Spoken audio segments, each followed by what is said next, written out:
ये पूरे राजस्थान में युवाओं की आवाज बुलंद हो चुकी है और सरकार तक ये मैसेज पूछ चुका है कि राजस्थान के युवा बर्दाश्त नहीं करेंगे। रास्ते में मैंने फेसबुक पर और ट्विटर पर एक ट्वीट किया। मैं पूछना चाहता हूं सरकार को, अधिकतर भर्ती परीक्षाओं में सरकारी कर्मचारियों का नाम आता है, आज तक किसी को भी सेवा से बर्खास्त किया क्या? निलंबित से काम चलेगा क्या? मैं तो उदाहरण देना चाहूंगा, मैं तथ्यात्मक बात करने आया हूं। 2023 दूर नहीं है। यदि राजस्थान के युवाओं को भविष्य को नहीं बचाया गया तो 2023 में आपका भविष्य खराब कर देंगे। ये खुली चेतावनी है। 1 नहीं, 2 नहीं, 3 नहीं, 4 नहीं, 5 नहीं, 10 भर्ती परीक्षाओं का पेपर लीक हुआ है और एक भर्ती परीक्षा है। मैं तथ्यात्मक बता सकता हूं, यानी कि 2019 दिसंबर 2019 लाइब्रेरियन का पेपर लीक, दिसंबर 2020 जैन डिग्री का पेपर लीक। मैं पूछना चाहता हूं, पुलिस प्रशासन के लोग यहाँ मौजूद है कि आज तक एसओजी ये पता नहीं कर पाए कि दोनों भर्तियों का पेपर लीक अधीन बोर्ड से हुआ या प्रिंटिंग प्रेस से हुआ और इनका सर्जना कौन है, आज तक पता नहीं लगा पाई। उसके बाद ही एसआई, कांस्टेबल, टेक्निकल हेल्पर, वन रक्षक, हाईकोर्ट एडीसी, सेकंड ग्रेड, कितनी गिराई, कितनी गिराई। हर भर्ती परीक्षा का पेपर लीक तमाशा बना दिया है। अब ये बर्दाश्त नहीं करेंगे। और यही बात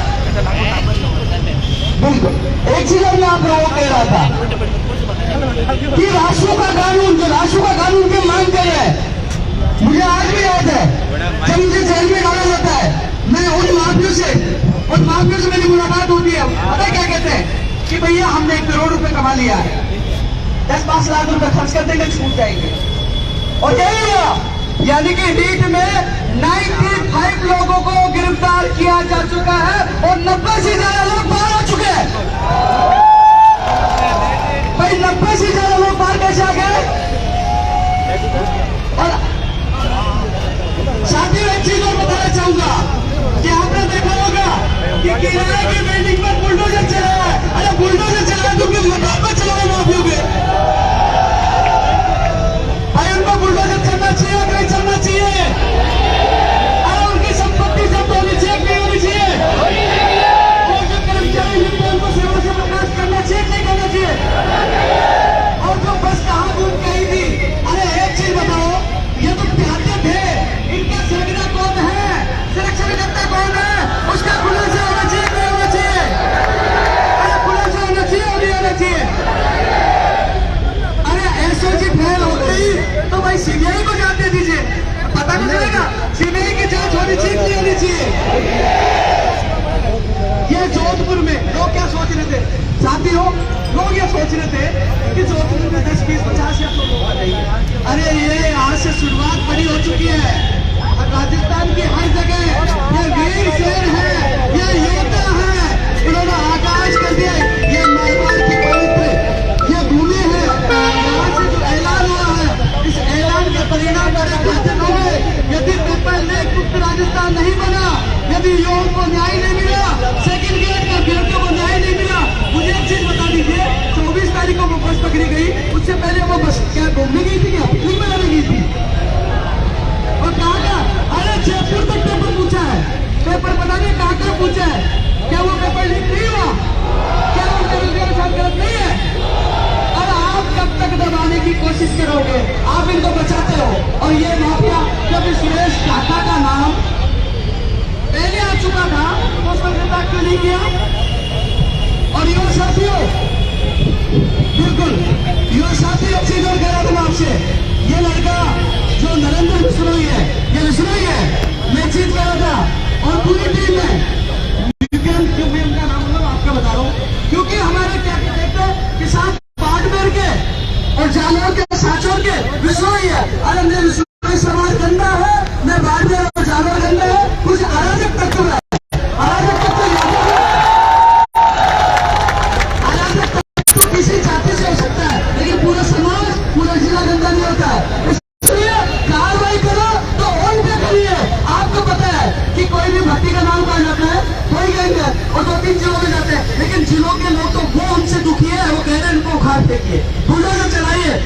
खुद चालोर का, साचोर का, बाड़मेर का, जोधपुर का नाम खराब कर रहे हैं, उनके खिलाफ कार्रवाई होनी चाहिए। वो खुद बात कर रहे हैं, अरे आए आगे बढ़ कर आए, तो उसको धन्यवाद। कम से कम ये कह रहे हैं कि भाई मैं आगे बढ़ा। साथियों, अभी थोड़ी देर बाद हमारे साथी और आ रहे हैं, हम शांतिपूर्ण, अभी पूरे लोग थोड़ी देर बाद हम लोग यहाँ से शांतिपूर्ण रैली निकालनी है। हमें केवल मैसेज ये देना है, हमें मैसेज ये देना है, पुलिस प्रशासन के लोग भी है, पुलिस प्रशासन के लोग भी है, मैं पुलिस प्रशासन को, ये भी दुखी है, पुलिस प्रशासन के लोग भी दुखी है। भैया इनको 3600 रुपए का रेट होना चाहिए, नहीं होना चाहिए? इनको साप्ताहिक अवकाश मिलनी चाहिए, नहीं मिलनी चाहिए? समय को पदोन्नति होनी चाहिए, नहीं होनी चाहिए? ये मुझे बताते, जब जेल में जाते थे अपनी पीड़ा बताते, हमने कहा कि राजस्थान के लोग आपका साथ देंगे, आप उच्चारण पकड़िए, आप उन पेपर माफिया को पकड़िए। देखो पुलिस ने उनको बस को पकड़कर उसका खुलासा किया कि नहीं किया?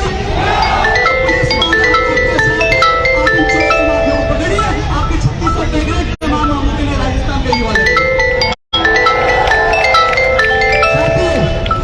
राष्ट्रीय कानून, राष्ट्रीय सुरक्षा कानून से इसको लागू किया जाता है, तो 12 महीने तक इनकी जमानत नहीं होगी।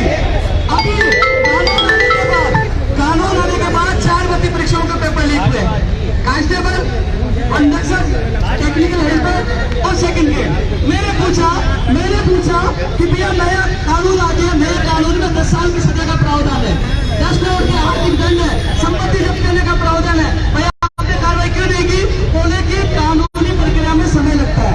तो मैंने ये कहा कानूनी प्रक्रिया में समय कितना लगेगा? बोले 2-4 महीने लगते हैं। तो भैया आप रासुका लागू करिए और पकड़ के डालोगे तो 12 महीने में उसकी पूरी संपत्ति निकाल जाएगी। तो रासुका लागू में नहीं होनी चाहिए। भैया 1 लाख भर्ती परीक्षाओं को बचाने के लिए हमें तत्काल रासुका चाहिए। क्या चाहिए? रासुका क्या चाहिए? क्या चाहिए? क्या चाहिए? तो रासुका चाहिए और पेपर लीक राजस्थान चाहिए। हमें वो बस नहीं चाहिए, हमें वो बस नहीं चाहिए कि उसमें बैठने से नंबर आ जाए, वो बस नहीं चाहिए। हमें पेपर लीक मुक्त राजस्थान चाहिए और युवा बेरोजगारों को न्याय चाहिए। सेकंड ग्रेड भर्ती 2022 के अभ्यर्थियों को न्याय चाहिए। आज एक चीज मैं बताना चाहूंगा साथियों, जब 24 तारीख को जब युवाओं की मैंने बात सुनी, एक चीज बताओ, जो अधिकारी सरकार मंत्री क्या बयान देते हैं, साहब हमने अपराधियों को पकड़ लिया है और भर्ती परीक्षा रद्द कर दी। अरे बेशर्मो, जो 3-3 साल से तैयारी कर रहे, 3-3 साल से तैयारी कर रहे, 3-3 साल से में क्या ड्यूटी होगी? वो कहां से कर्जा लेके आते हैं? किसी बेटा और बेटी को पता क्या कहते हैं? बेटा लास्ट बार आपके लिए कर्जा लेके आऊं, दोबारा व्यवस्था नहीं कर पाऊंगा, इस बार अच्छी तैयारी करना। उसका बेटा और बेटी बहुत मेहनत करते हैं, बहुत तैयारी करते हैं, पेपर लीक हो जाता है ना, पूरा परिवार रोता है। नेताओं क्या पता, किसी एमएलए का, सांसद का, किसी का बेटा तैयारी करता है ADC 3rd grade 2nd grade नहीं करता। एक किसान का, गरीब का, आम सामान्य परिवार का बेटा और बेटी तैयारी करते हैं। आज वो लोग होते हैं, ये तो आसान शब्दों में कह देते हैं हमने रद्द कर दिया, हमने अपराधियों को पकड़ लिया। अरे अपराधियों को पकड़ लिया तो नेपाल कैसे पक गए, थाईलैंड कैसे पक गए? आप पकड़िए, अरे पकड़िए। और आप ये नहीं कर सकते हो तो भैया, आप ये नहीं कर सकते हो तो भैया हमें 1 महीने के लिए हमारे किसी साथी को गृह मंत्री बना दीजिए, हम राजस्थान से उखाड़ के पाताल से ढूंढ लाएंगे उस पूरे सिस्टम को, इन माफिया उद्योगों को खत्म कर देंगे। हमें पता है ये 2-3 जगह इनकी संपत्ति, अरे इनके परिवार की संपत्ति जब्त करिए। क्या चलता है? उपेंद्र यादव आवाज उठा रहे हैं, उपेंद्र यादव को जेल में डाल दो, और मुझे जेल में डाला 19 नवंबर को, क्योंकि मैं कल ही निकालने जा रहा था सरदार से। रात को इनके पास फोन आ रहे थे, मैंने सोचा भाई दोबारा ना उठा ले, मैंने कहा उठा ले। मुझे पता चला कि अखबार में कोर्ट में गिरा कि उपेंद्र यादव ने किसी प्लाट पे कब्जा कर लिया, इसे गिरफ्तार कर लिया। अरे मेरे भाई मैं 10 साल से किराए के मकान में रह रहा हूँ, मैंने कहा वो प्लाट तो दे दो। उपेंद्र यादव को ढूंढने में, जेल में डालने में इतनी ताकत लगा रही, इतनी ताकत तो उनको माफियों को जेल में डालने में लगाओ ना। जिस इंसान ने 11 साल संघर्ष किया, सड़कों पर सोया है, भूखा रहा है, सबसे ज्यादा जेल गया, सबसे आंदोलन किया, मुझको कह रहे कि आपने जमीन भी कब्जा कर लिया। अरे यार जो किराए का मकान, शर्म आनी चाहिए इन चीजों के लिए। मैं 10 दिन बेगुनाह में जेल के अंदर था।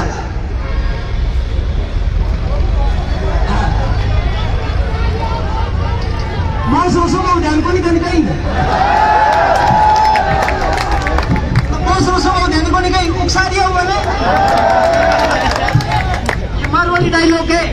अच्छा तक आधार कार्ड है, ये बहुत ज्यादा फेमस हो रहा है।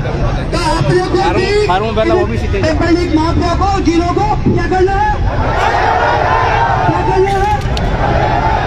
पूरे राजस्थान की, पूरे हिंदुस्तान से टक्कर गए और मार डाल रहे हैं। तो पेपर लीक मुक्त राजस्थान होना चाहिए कि नहीं होना चाहिए? अरे ये बेरोजगारों को न्याय मिलना चाहिए कि नहीं मिलना चाहिए? अरे लाशों का लागू होना चाहिए कि नहीं होना चाहिए? और जो पेपर लीक में जो कर्मचारी लिप्त पाए जाते हैं उनकी संपत्ति भी जब्त होनी चाहिए और बर्दाश्त करना चाहिए। अभी एक चीज कह रहा था मैं, भैया ये दमिया बेटी पकड़े जाते हैं, भैया इनको भी आजीवन बार करिए। दमिया बेटी को करिए ना, दमिया बेटी को पकड़ के छोड़ देते हैं। भाई जितने अभ्यर्थियों को नाम आते हैं भाई तत्काल उनको आजीवन बार करिए, उनके खिलाफ कार्रवाई की सख्त एक्शन तो लेना होगा। मैं कुछ लोगों के नाम बोल देता हूँ। मेरे को अभी मेरे दोस्त एक ट्रेन में मिल गया, तो ट्रेन में मुझे बताया कि वो कमेंट पढ़ के मैंने वो लिखा कि जो कर्मचारी जो आज तक पकड़े गए, अधिकतर सरकारी कर्मचारी पकड़े गए, उनको बर्खास्त नहीं किया गया। तो वो पढ़ के मुझे बताया कि नीचे मुझे गालियां दे रहे थे। मैंने कहा कितनी गालियां दे रहे, मेरे को पता पड़ता है। सरकार कोई सी भी है, ये तो ऐसे ही लगता है, चाहे जेल में डालो चाहे लाके बरसाओ, उपेंद्र यादव करने वाला नहीं है। अभी उसमें कमेंट कर रहा था, एक तो कर रहा था आर के घोटाला, वो उल्टा सुल्टा बोल रहा था। आर के घोटाला एलडीसी रीट में निलंबित चल रहा है, उसको डर लग रहा है कि मुझे बर्खास्त न कर दे, इसलिए वो कमेंट कर रहा था। सुरेश विश्नोई जो ग्राम सेवक है वो भी निलंबित है, और वो इसलिए कमेंट कर रहा था कि बर्खास्त की मांग कर रहा कि मेरा भविष्य खराब ना हो जाए। तो यार निलंबित में इनको आधी सैलरी मिलती है, आधी सैलरी भी क्यों, उनको जेल मिलनी चाहिए ना, बर्खास्त होना चाहिए ना। और ऐसे नहीं, मेरे पास बहुत नाम है। अरे भाई बचनलाल का कुछ हुआ, उताराम का कुछ हुआ, चुन्नीलाल का कुछ हुआ, नरेंद्र विश्नोई का कुछ हुआ, भूपेंद्र पुखराज का कुछ हुआ, सुरेश ढाका का कुछ हुआ, सुरेश विश्नोई पुखराज, ये तमाम अधिकतर मेरे साथी ने बताया जो मुझे ट्रेन में मिला, अधिकतर बताया कि अधिकतर सरकारी कर्मचारी है। और आज निलंबित होने के बाद इनको आधी सैलरी तो घर बैठे मिल रही है। अरे बत्ती लाल तो बत्ती बुझा गया, फिर डीपी जल गई, डीपी जल गई। टेक्निकल हेल्पर में 6 परीक्षा केंद्रों पर गड़बड़ी हुई, पकड़े गए और सारे लोग जेल से बाहर हैं, सारे लोग जेल से बाहर हैं। और नॉर्मलाइजेशन किया गया। अब एक लड़का पीछे से कह रहा है कि मेरे 30 नंबर ज्यादा था, ऐसा नॉर्मलाइजेशन कर दिया, बाहर आ। राजस्थान में साथियों मैं धन्यवाद देना चाहूंगा आप सबको, आप लोग मेरा दिल खुश कर दिया आप लोगों ने। अब इस लड़ाई को आसानी से आपका भाई जीतेगा, आप लोग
एमबीबीएस का जो टॉपर छात्र वहां के मौजूद था, कौन सा पेपर कराने आया था आप इंग्लिश।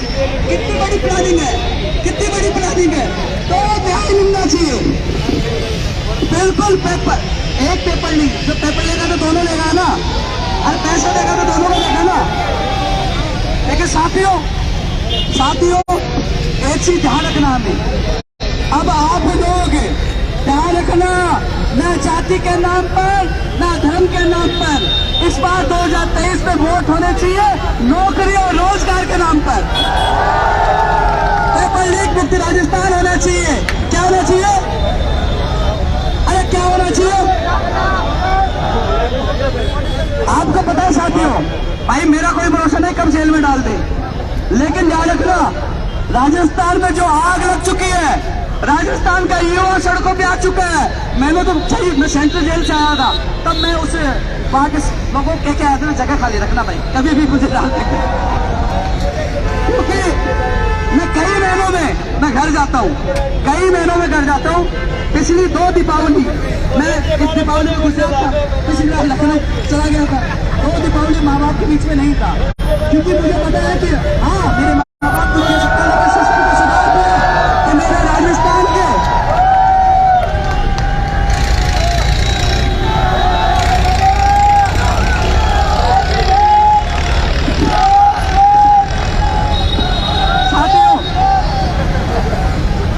साथियों, अरे भाई, अरे प्रदेश के बेरोजगारों को प्राथमिकता मिलनी चाहिए कि नहीं मिलनी चाहिए? भाई बाहरी राज्यों वाले आ रहे हैं, भाई अपना पेपर लीक का तो मुद्दा है, लेकिन प्रदेश के बेरोजगारों को प्राथमिकता दी जाए, चाहे बोनस नंबर दो चाहे कुछ भी दो, लेकिन मेरे राजस्थान का अलग नंबर आना चाहिए।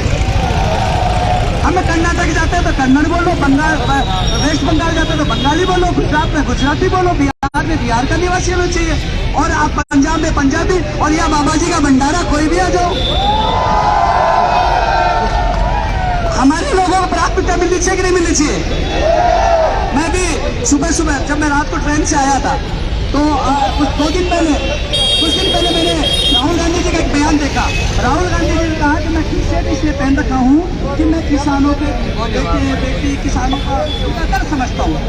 तो अरे सुनो, अरे वो उनका दर्द समझते हैं, तो मैंने कहा कि भाई आज के बाद मैं भी टी शर्ट में रहूंगा। अब हमारे बेरोजगारों का दर्द समझो बेरोजगारों का दर्द समझना पड़ेगा। 2023 दूर नहीं है मेरे युवा का उल्टा वायु होती है, और वायु चलती है ना तो अच्छे पेड़ पौधे उठ जाते हैं, नहीं टिकेंगे, कोई नहीं टिकेगा। एक उपेंद्र यादव को जेल में डाल सकते हैं, इन हजारों युवाओं को जेल में नहीं डाल सकते, इनको नहीं डाल सकते। तो साथियों, जो तमाम लोग यहाँ पूछे हैं, जो हमारा समर्थन कर रहे हैं, जब समापन होगा उन साथियों को भी विशेष धन्यवाद दिया जाएगा। और ध्यान रखना, यहाँ भगत सिंह है या चंद्रशेखर आजाद है या रानी लक्ष्मीबाई है, कोई कमजोर नहीं है।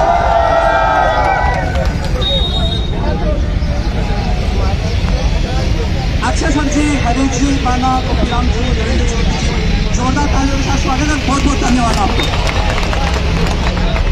वो अपनी टीम के साथ में आए हैं और ये विद्यार्थी में है, यानी कि जो युवाओं के साथ देने कोई भी पहुंचेगा, युवाओं के भविष्य के लिए आएगा, तो मैं ये कह रहा हूं ऐसे हर व्यक्ति को मैं सैल्यूट करता हूं, धन्यवाद देता हूं।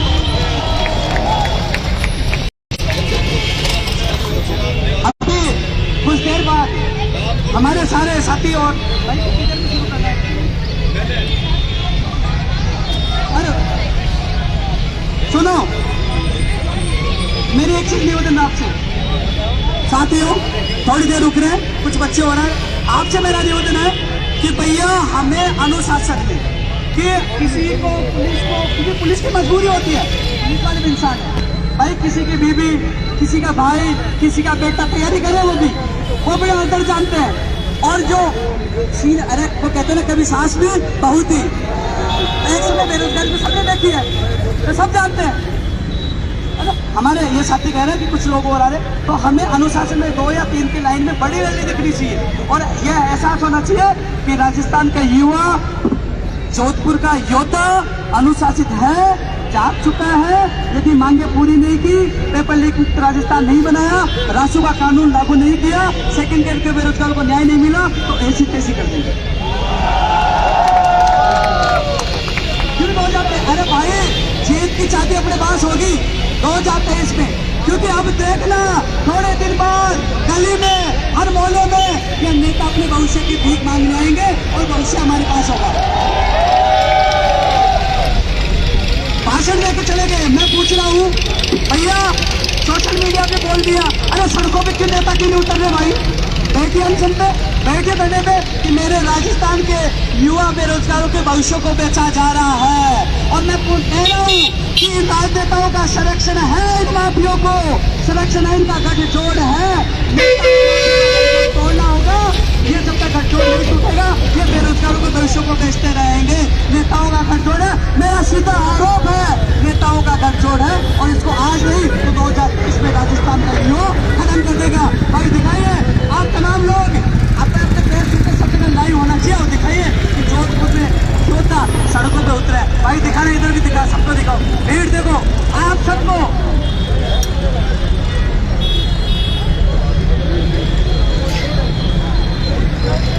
और युवा अपने को अलग न समझे आप लोग, हम आपके साथ हैं। बोलो लड़कियों कि हम भी आपके साथ हैं, क्योंकि लड़कियां भी उतनी ही जरूरत है जितने लड़के हैं आज के।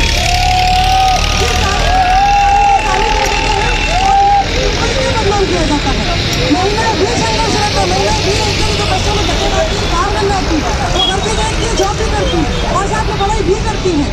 तो कम से कम अपने आप को अलग अलग समझ को हमें भी अपना सहभागी मानो। साथियों एक बात और है, एक बात और गौर से सुनिए, एक बात और है भैया, उन माफियों के घर पर 12 बोरे मिले हैं फर्जी मार्कशीट का, उसका खुलासा करो कौन कौन नौकरी लगे। राजस्थान में फर्जी डिग्री, डिप्लोमा, दिव्यांग सर्टिफिकेट, इतना बड़ा उद्योग धंधा चल रहा है। मैं दावे के साथ कह सकता हूँ हजारों लोग फर्जी नौकरी कर रहे हैं। मेरी बात गलत निकले तो मुझे बीच चौराहे पे फांसी भी लटका दीजिए, मैं दावा कर रहा हूँ। बहुत लोग फर्जी डिग्री डिप्लोमा से वो नौकरी कर रहे हैं। ऐसे लोगों की जांच होनी चाहिए, इसके लिए भी कानून बनना चाहिए। और वो बोरे में है, उस बोरे में कौन कौन फर्जी है उसका कोई खुलासा हो, और किस किस को नौकरी लगवाई है वो भी बाहर आए, और उसके नीचे वाले को नौकरी दो जो योग्य था, जो उसको गया था। होना चाहिए ना जी, कहते यूनिवर्सिटी का जो भी फर्जी बन जाती है।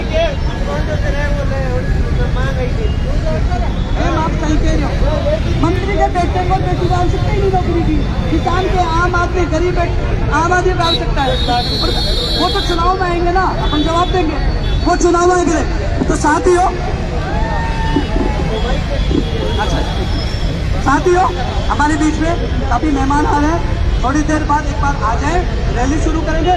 लेकिन जो सारी चीजें, अधिकतर चीजें मैंने आपके सामने रखी है, लेकिन हमें फर्जी डिग्री, डिप्लोमा, दिव्यांग सर्टिफिकेट इनको भी नहीं भूलना है। भाई साहब इसमें भी बड़ी आप मेहनत कर रहे हो। अरे भाई 90-95% के लिए मेडिकल विभाग में भी रेडियोग्राफर टेक्नीशियन आई है, बाहर से लेकर आए, राजस्थान वाले कहाँ जाएंगे भाई? तो इनकी जांच होनी चाहिए। साथियों और काफी साथी आए अपनी बात रखेंगे, हरी जी अपनी बात रखेंगे, हरी जी पाना अपनी बात रखेंगे।